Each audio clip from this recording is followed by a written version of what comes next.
Hi partner, past adjustment rectification of error. அதாவது அக்ரிமெண்ட்டை சொன்னபடி செய்யாமல் ப்ராஃபிட்டை டிஸ்ட்ரிபியூட் பண்ணிடுவாங்க. அக்கௌண்ட்லாம் க்ளோஸ் பண்ணி ஃபினான்ஷியல் ஸ்டேட்மெண்ட்லாம் ப்ரிப்பேர் பண்ணதுக்கப்புறம் அந்த எரர் கண்டுபிடிப்பாங்க. அப்போ எப்படி ரெக்டிஃபை பண்ணுறது? ஒன்றுமே இல்லை. அக்ரிமெண்ட் படி என்ன செய்யணும்னு பாரு. Interest on capital, salary, commission, இது ரெண்டும் பார்ட்னர் கேபிட்டல் அக்கௌண்ட்டில் credit, interest on drawings debit, remaining ப்ராஃபிட்டை ஆஸ் பர் ரேஷியோவில். இந்த மாதிரி அக்ரிமெண்ட் படி ஆக்சுவலாக கிரெடிட் எவ்வளோ வருதுன்னு பாரு. இதை பண்ணாமல் ப்ராஃபிட்டை கிரெடிட் கொடுத்துட்டாங்கன்னா தட் இஸ் ராங் கிரெடிட்.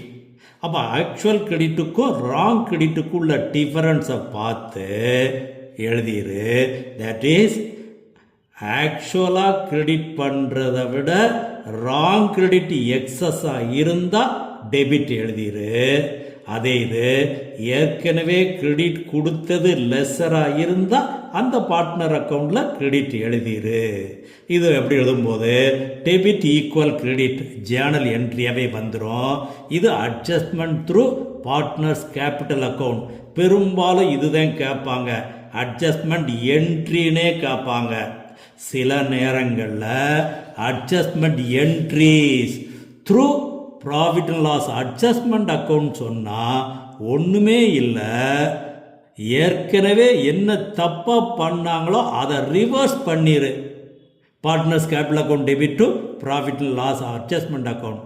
அடுத்து ஆக்சுவலாக என்ன என்ட்ரி கொடுக்கணுமோ நம்ம ஏற்கனவே படித்த ஜேர்னல் என்ட்ரிஸ் தான். அந்த ஜேர்னல் என்ட்ரிஸை கொடுத்துட்டோம்னா கணக்கு முடிஞ்சு போவோம். இதில் எந்த பாயிண்ட் கேட்குறாங்களோ அதுக்கு மட்டும் பார்த்து செய்ய, எல்லாத்தையும் போட்டு குழப்பிக்கிட்டு இருக்க வேண்டாம். Okay, I like you partner.